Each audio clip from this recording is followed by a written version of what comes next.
सब पारा। जय सद्गुरु भगवान यो बलधामा, धवल शरीरम धारी, सब भगवान की जय। राम राम की जय, राम राम की, राम राम की।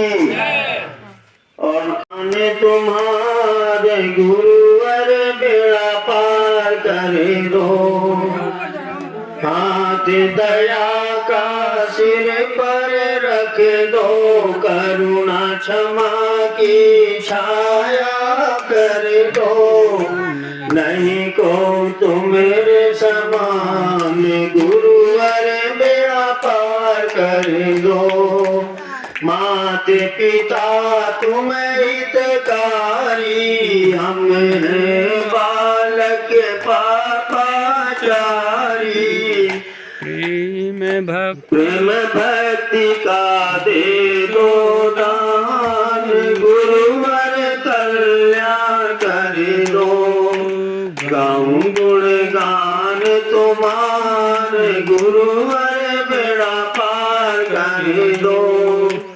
पत्र पुष्प का भोग लगाऊं, आंसू नयन का भेंट चढ़ाऊं, श्रद्धा भक्ति का नहीं ज्ञान, गुरुवर मुझे माफ कर दो, गाऊं गुणगान तुम्हारे गुरुवर बेड़ा पार कर दो।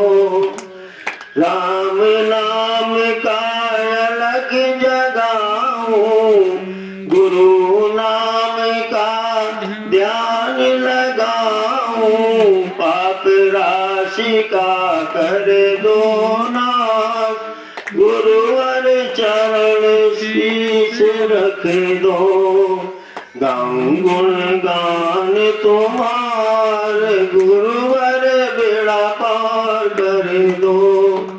राम राम की जय, राम राम की जय, राम भंडारा की जय, राम भंडारा की जय। राम और होली पर्व की सभी को ढेर सारी शुभकामनाएं। होली पर्व की राम राम राम राम। यह राम भरत धर्म राम भंडारा ग्राम बंडवा हमीरपुर उत्तर प्रदेश, भैया अनिल जिनको आध्यात्मिक नाम उनको संत राम लेखन मिला हुआ है। तो संत नाम भी ये आध्यात्मिक नाम है इनका, कृपा है प्रभु की। संत जो है, संत में ही अगर हंसते हैं तो देखिए संत वही संत है। संत के लिए कल्पना करें कि जो प्रभु की शरण में है या परमात्मा का नाम जप करता है, वो गृहस्थ और विरक्त से मतलब नहीं है। कहाँ हैं आप सोचे कि संत वही है जो घर छोड़ करके जंगल चले गए, तो नहीं। या आप सोचे कि वेशभूषा में वस्त्रों को रंग के पहन लिया वही संत है, तो गृहस्थ आश्रम में और साधारण वेशभूषा में भी यदि वो साधक व मनुष्य भगवान की भक्ति नाम यश से, नाम गुणगान से, नाम जप से करता है तो वही संत है।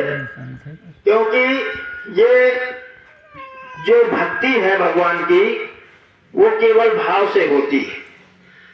और स्वयं भगवान ने विभीषण से कहा है कि तुम सरीखे संत प्रिय मोरे।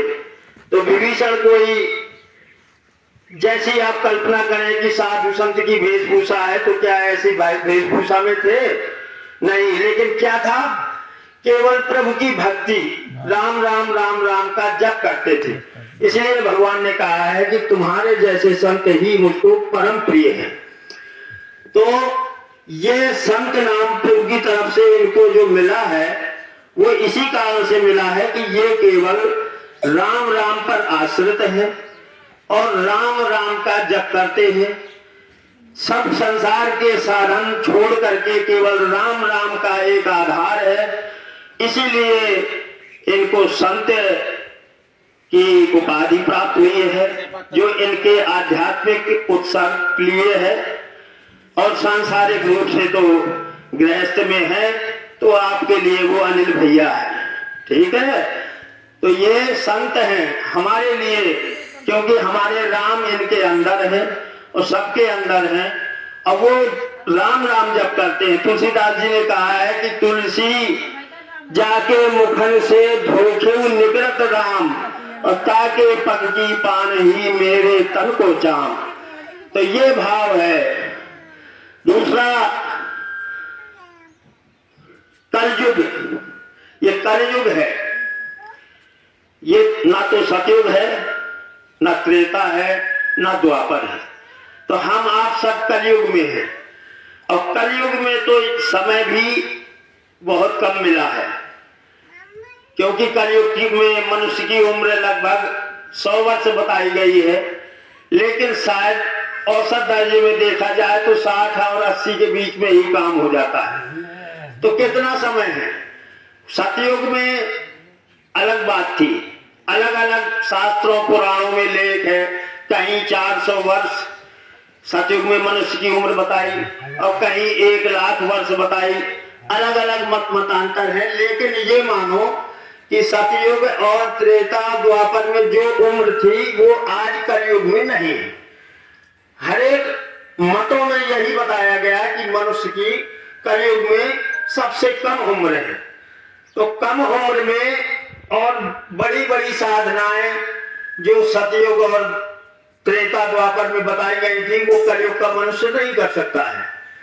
तो इसीलिए हम ब्रह्म राम से नाम वरदायक वरदान, ये राम जो अगुण और सगुण, निराकार और साकार ब्रह्म के रूप में हमारे राम नाम है।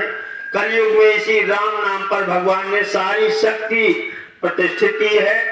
तो इसमें केवल यही आधार है कि कलयुग जोग जग नहीं ज्ञाना, कलयुग जोग जग नहीं ज्ञाना, एक आधार राम गुण गाना, यही कर काल न साधन दूजा, जोग जग जप तप व्रत पूजा।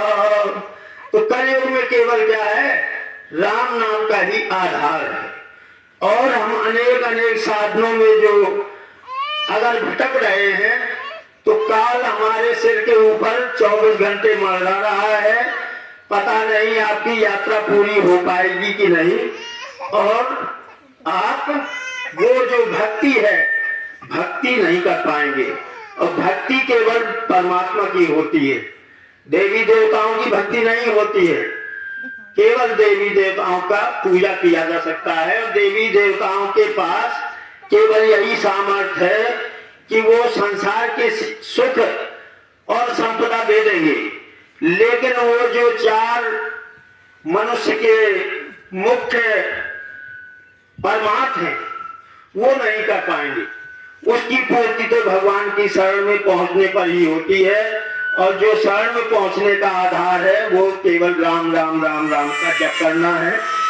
क्योंकि तुलसी तुलसी सुमिरत राम सुलभ फल चारी, तुलसी सुमिरत राम सुलभ फल चारी, वेद पुराण पुकारत कहत पुरारी। तो ये जो अर्थ धर्म काम मोक्ष, ये जो जीवन का लक्ष्य है, मनुष्य जब संसार में आया तो यही 4 लक्ष्य उसको मिले, लेकिन जो मुख्य लक्ष्य है वो मुक्ति। तो वो मुक्ति दाता केवल परमात्मा है, क्योंकि ये आत्मा परमात्मा का अंश है। आत्मा जीव से मिलकर के जीवात्मा, जो ये पंच भौतिक शरीर है, इससे मिलकर के जीवात्मा बन गया। लेकिन इसका सही सुख कहां पर है, परमात्मा में है। जिस प्रकार आप लोग अपने घर से सुबह आप कर्म क्षेत्र में निकलते हैं, दिन भर काम करने के बाद जब आप परिश्रम करके थके हारे लौटते हैं तो कहां पर आपको सही सुख शांति महसूस होती है? अपने घर पर। यदि आप अपने घर की जगह पड़ोस में रिश्तेदार और मित्रों के घर में आप विश्राम करने लगे तो वह सुख जो अपने घर में मिलता है वो नहीं मिलेगा, क्षणिक मिलेगा। तो वैसे ही ये परमात्मा से जो आत्मा निकली है संसार में, इसको सही सुख शांति कहां पर प्राप्त होगी? परमात्मा के धाम में। जब ये आत्मा परमात्मा के पास जाएगी तभी उसको सच्चा सुख है। संसार में भटकते रहने से और अनेक देवी देवताओं में भटकने से आपको क्षणिक सुख मिल सकता है, क्षणिक विश्राम मिल सकता है, लेकिन वो सच्चा सुख जो कहना चाहिए परम आनंद है वो वही मिलेगा परमात्मा से। जब प्राप्त होंगे आप परमात्मा की शरण में जाएंगे और परमात्मा की शरण में पहुंचने का केवल एक माध्यम है, एक साधन है, राम राम राम राम जपना। इसके अलावा किसी और साधन में कोई ऐसी व्यवस्था नहीं है। यही हमारे सद्गुरु और संत भगवान यही उपदेश देते हैं, यही वेद शास्त्र पुराण भी यही संदेश देते हैं। रामचरितमानस हो या गीता हो या भागवत हो या वेद शास्त्र पुराण हो, सब में केवल प्रभु के गुणगान की ही चर्चा की जाती है, केवल रास्ता बताया जाता है। तो चाहे उन सदग्रंथों को आप गुरु माने, उनसे रास्ता ग्रहण करें और रास्ता लेकर के चलना करना वही पड़ेगा। केवल राम राम आपको जपना पड़ेगा। जो भाव से करेगा वो तुरंत प्राप्त होता है। इसलिए कलयुग में सबसे सरल और सहज और तुरंत भगवान की गति को प्राप्त करने के लिए केवल एक साधन है, राम राम राम राम, और किसी साधन में भटकने की जरूरत नहीं है क्योंकि समय कम है। इसीलिए कलयुग में यही कहा है। देखिए विभीषण ने भी रावण को समझाया। अब समझने पर संत तो समझाता है, लेकिन ना समझ में आए तो फिर प्रभु की कृपा है ना। तो उन्होंने भी कहा कि काम क्रोध मद लोभ सब नाथ नरक के पंथ। काम क्रोध मद लोभ सब नाथ नरक के पंथ, और सब परिहरि रघुबीर भजहु भजहि जेहि संत।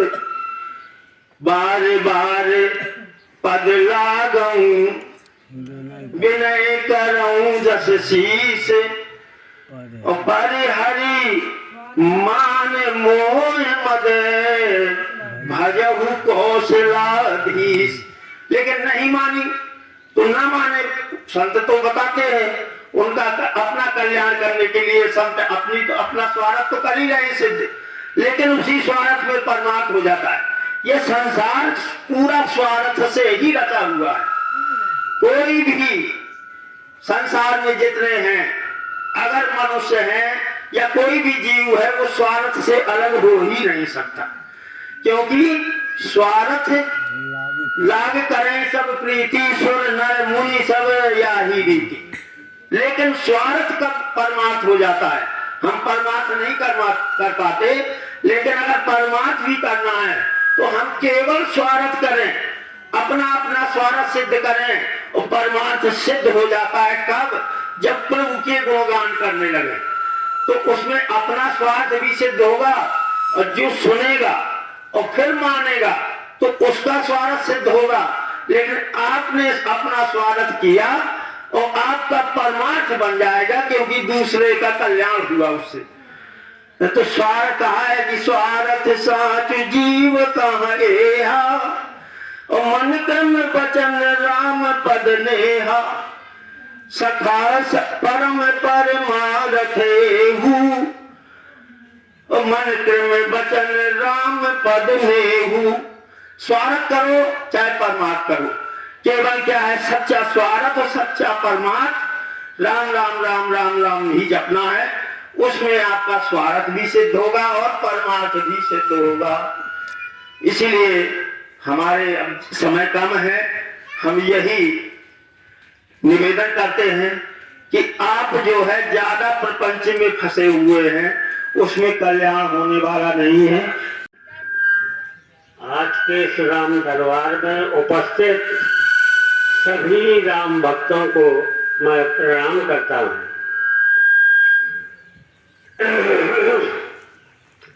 हमारे श्री पूजनीय मास्टर साहब ने, महाराज जी ने अभी बताया कि राम नाम ही सर्वोपरि है।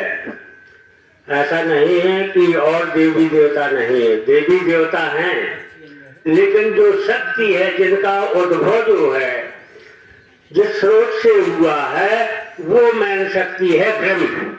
और ब्रह्म ही साक्षात राम के स्वरूप में अवतरित हुए। इसलिए जड़ जो है वो राम है, उसी को जो है उन्हीं से उत्पन्न है। सब देवी और देवता हैं जिन्हें हम पूजते हैं। लक्ष्य ये हनुमान जी, ये शंकर जी, ये, लेकिन उनका सबकी उत्पत्ति जो है मैन पावर श्री ब्रह्म से हुई है। इसीलिए क्योंकि ब्रह्म जो है एक है। वेद में भी कहा गया कि एको ब्रह्म द्वितीयो नास्ति। जब वेद लिखे गए, जो अपने धर्म का मूल है, जड़ है, जिससे जो है सब धर्म बने, वो वेद है। तो वेद में लिखा गया कि एक अक्षर जो आया वो एको ब्रह्म द्वितीयो नास्ति, पहला श्लोक लिखा गया। ब्रह्म एक है, दूसरा नहीं। और उस ब्रह्म से ही सब देवी और देवता हैं, किसी न किसी रूप में।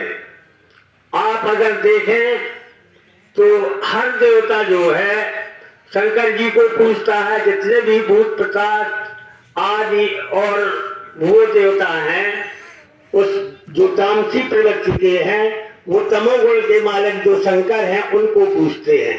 लेकिन शंकर भी किनको पूजते हैं? रामचंद्र को। राम राम जपते रहे।